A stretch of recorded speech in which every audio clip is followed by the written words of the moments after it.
احلت لکم بہیمۃ الانعام، تمہارے لیے حلال کر دیے گئے ہیں بے زبان جانور۔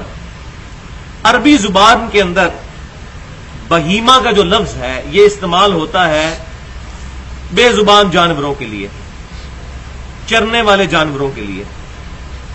بہیمۃ الانعام اور انعام چوپائے کے لیے استعمال ہوتا ہے۔ تو پرٹیکولر انعام کے اندر 4 کیٹیگری کے جانور آتے ہیں۔ پہلے نمبر پر اونٹ، دوسرے نمبر پر گائے، تیسرے پر بھیڑ اور چوتھے پر بکری۔ اس کا ذکر آگے چل کر آ بھی جائے گا سورۃ الانعام کے اندر۔ تو یعنی اس کا ترجمہ بنے گا چوپایا، یعنی پرٹیکولر اس ٹاپک کے اوپر ایمفسائز کیا گیا ہے، خصوصاً عقیدہ توحید کے حوالے سے، وہ آگے چل کر آئے گا۔ تو اللہ تعالیٰ نے فرمایا ہم نے تمام بے زبان جانور، چرنے والے جانور تمہارے لیے حلال کر دیے، الا ما یتلا علیکم، سوائے ان کے کہ جن کا بیان تم پر تلاوت کیا جائے گا، جو تمہیں بیان کیا جائے گا، ان تمام جانوروں کے علاوہ تمام چوپائے، چرنے والے جانور، سبزی خور جانور تمہارے لیے حلال کر دیے۔ اب یہ جو شیر ہے یا درندہ ہے کوئی، وہ بہیمہ میں نہیں آتا، وہ سبزی خور نہیں ہوتا، وہ چرنے والا جانور نہیں ہوتا۔ آپ شیر کے سامنے کتنی خوبصورت گھاس ڈال دیں وہ اس کی طرف دیکھے گا بھی نہیں، کیونکہ وہ درندہ ہے، اس کی صفت میں درندگی ہے، وہ گوشت خور ہے۔ وہ آگے احادیث میں بھی آ جائے گا۔ اسی طریقے سے جو گوشت خور پرندے ہیں وہ بھی نبی صلی اللہ علیہ وسلم نے اللہ تبارک و تعالیٰ کی وحی کے ذریعے حرام فرمائے ہیں امت پر۔ تو تمہارے لیے تمام بے زبان جانور حلال کر دیے گئے، سوائے ان کے کہ جن کا بیان تم پر کیا جائے گا، یعنی آئندہ مستقبل میں جو باتیں آئیں گی، 11 وہ کیٹیگری کی چیزیں آئیں گی، وہ تمام چیزیں حرام ہیں، اس کے علاوہ تمام کی تمام تمہارے لیے حلال کر دی گئی۔ یہاں پر میں چاہوں شروع میں ہی 3 حدیثیں بیان کر دوں۔ پہلی حدیث صحیح بخاری اور صحیح مسلم کی متفق علیہ حدیث ہے۔ امام کائنات سید الاولین والآخرین شفیع المذنبین رحمت للعالمین سیدنا و مولانا امام اعظم محمد رسول اللہ صلی اللہ علیہ وآلہ وسلم نے ارشاد فرمایا، غزوہ خیبر کے موقع پر آپ صلی اللہ علیہ وسلم نے پالتو گدوں کے گوشت کو قیامت تک کے لیے حرام فرما دیا۔ بلکہ حدیث کے الفاظ ہیں کہ ہنڈیا پک کر تیار ہو چکی تھی اور نبی صلی اللہ علیہ وسلم کے قاصد نے آ کر خبر دی کہ آپ صلی اللہ علیہ وسلم نے پالتو گدوں کے جو گوشت ہے اس کو حرام کر دیا ہے، اللہ تبارک و تعالیٰ کی وحی کے ذریعے ظاہر ہے۔ تو ہنڈیا پکی ہوئی بھی صحابہ کرام علیہم رضوان نے انڈیل دی اور اس کو بھی استعمال نہیں کیا کہ چلو ایسے کھا لئیے نا، یہ کام نہیں کیا، اسی وقت سے شریعت کو اپنے اوپر نافذ کیا۔ یہی حدیث جب جامعہ ترمذی میں آتی ہے تو اس میں مزید الفاظ بھی موجود ہیں کہ غزوہ خیبر کے موقع پر آپ صلی اللہ علیہ وسلم نے پالتو گدوں کے گوشت کو حرام کر دیا۔ پہلے وہ جو بخاری مسلم میں حدیث تھی اس کا دوسرا جز مجھے بھول گیا ساتھ بیان کرنا۔ دوسرا جز یہ ہے کہ گھوڑوں کو کھانے کی اجازت آپ صلی اللہ علیہ وسلم نے دے دی، اس کو حرام نہیں فرمایا۔ اور یہ بھی مسکنسیپشن ہے ہمارے سب کانٹیننٹ میں، ورنہ کسی بھی فقہ کے اندر گھوڑے کا گوشت حرام نہیں ہے۔ ایون امام ابو حنیفہ رحمۃ اللہ علیہ کی طرف جو منسوب ہے فقہ حنفی، اس میں بھی گھوڑے کا گوشت حلال ہے۔ وہ صرف یہ کہتے ہیں کہ چونکہ یہ جہاد اور قتال میں استعمال ہوتا ہے تو اتنے زیادہ گھوڑے ذبح نہ کر لیے جائیں کہ جہاد کے لیے وہ اویلیبل نہ ہو، بس اس سے زیادہ انہوں نے بات نہیں کی۔ لیکن ہمارے یہاں پر معاشرے میں ایک مسکنسیپشن ہے جس کی وجہ سے گھوڑے کے گوشت کو حرام سمجھا جاتا ہے، اور یہ پاکستان کے اندر بیماری ہے۔ چائنا میں گیا ہوں، چائنا کے اندر مسلمان، حالانکہ حنفی مسلمان ہے، گھوڑے کا گوشت کھاتے ہیں۔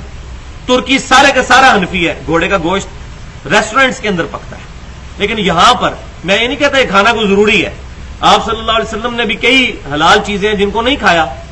گو کا گوشت بخاری اور مسلم کی متفق علیہ حدیث ہے کہ آپ صلی اللہ علیہ وسلم کے سامنے لا کر رکھا گیا تو آپ صلی اللہ علیہ وسلم نے فرمایا یہ ہمارے علاقے کی غذا نہیں، میں اس کو کھاتا نہیں، تو میں منع نہیں کرتا۔ تو ذاتی پسند ناپسند اور چیز ہے، لیکن حلال اور حرام کا فیصلہ نہیں ہوگا ہماری اپنی ذات کے اوپر، وہ شریعت کے احکام۔ تو بخاری اور مسلم کی متفق علیہ حدیث کہ پالتو گدوں کے گوشت کو آپ صلی اللہ علیہ وسلم نے قیامت تک کے لیے حرام فرما دیا اور گھوڑوں کے گوشت کی اجازت دی۔ اور یہی حدیث جب جامعہ ترمذی میں آتی ہے تو اس میں مزید الفاظ ہیں کہ آپ صلی اللہ علیہ وسلم نے خچروں کے گوشت کو بھی حرام کر دیا. اسی طریقے سے آپ صلی اللہ علیہ وسلم نے درندوں کے گوشت کو بھی حرام کر دیا اور ان پرندوں کے گوشت کو بھی جو گوشت خور ہے پرندے، جیسے یہ چیل ہے، کوا ہے، باز ہے، اس طرح کے. اب مرغی جو ہے یہ گوشت خور نہیں ہے، یہ سبزی خور ہے، یہ دانے کھانے والی، تو یہ حلال ہے. تو شریعت میں کیٹاگریز بتا دی جاتی ہیں، باقی چیزیں تمام اس میں فال کرتی ہیں. یہ نہیں ہوتا کہ ایک ایک چیز بیان کرنی. مثلا آج کے دور پہ کینگرو ہے جس طرح.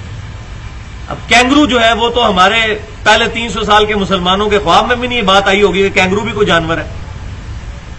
یہ چیزیں بعد میں پتہ چلی. تو اب جو لوگ کہتے ہیں جی امام حنیفہ رحمۃ اللہ علیہ یا امام مالک، امام شافعی، ان بزرگوں کی طرف یہ منسوب کرتے ہیں کہ انہوں نے بتانا ہے کہ حلال کیا ہے اور حرام کیا ہے. بھائی نبی صلی اللہ علیہ وسلم اپنا دین مکمل کر کے گئے ہیں اور حلال اور حرام چیزوں کو واضح بتا کر گئے. آپ نے کیٹیگری بتا دی، اور یہ قرآن پاک کی آیت بھی ہم نے پڑھ لی کہ احلت لکم بہیما، تمہارے لیے بے زبان چرنے والے جانور سارے کے سارے حلال کر دیے گئے، سوائے جن کا بیان تم پر پڑا جائے گا وہ حرام ہے. تو کینگرو بھی سبزی خور چرنے والا جانور ہے، وہ حلال ہوگا. اب میں نے یہ مسئلہ بتایا تو آپ میرے مقلد ہو جائیں گے؟ ایسا نہیں.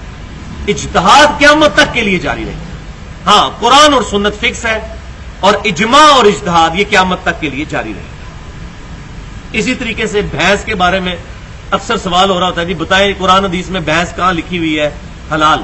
تو ہم کہتے ہیں کہ بھئی آگے آیت بھی آ جائے گی کہ اللہ تعالیٰ نے فرمایا کہ حلال چیزیں تمہیں، تمام پاکیزہ چیزیں تمہارے لیے حلال کر دی گئی ہیں. تو یہ ایک جنرل کیٹیگری کے ساتھ چیزیں بتا دی گئی. تو یہ بتائیں قرآن حدیث میں بھینس حرام کہاں لکھی ہوئی ہے؟ اگر حرام نہیں لکھی ہوئی تو فی نفسی وہ چیز پاک ہے، حلال ہے، کیونکہ اللہ تبارک و تعالیٰ نے حرام چیزوں کی کیٹیگری بتا دی ہے. نہ تو بھینس درندہ ہے اور نہ وہ پرندہ ہے گوشت خور کے اس کو حرام کیا جائے، وہ بہیمہ کے اندر آتا ہے، بے زبان چرنے والا جانور. تو یہ تمام جانور تمہارے لیے حلال ہوئے، الا ما یتلا علیکم، سوائے ان کے کہ جن کا بیان تمہیں پڑھ کر سنایا جائے گا. وہ تھوڑی دیر بعد آ جائے گا. غیر محل الصید، محل الصید وانتم حرم، حرم،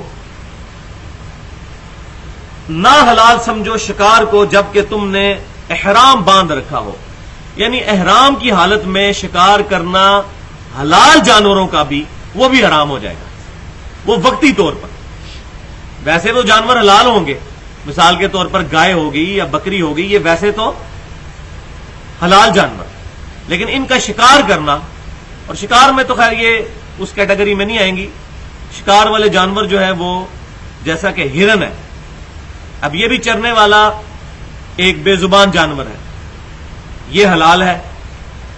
اس طرح کی چیزیں جنگلوں میں سفر کے دوران جب آئیں تو ان کا شکار تمہارے لیے حرام کر دیا گیا ہے اگر تم نے احرام باندھا ہوا ہے.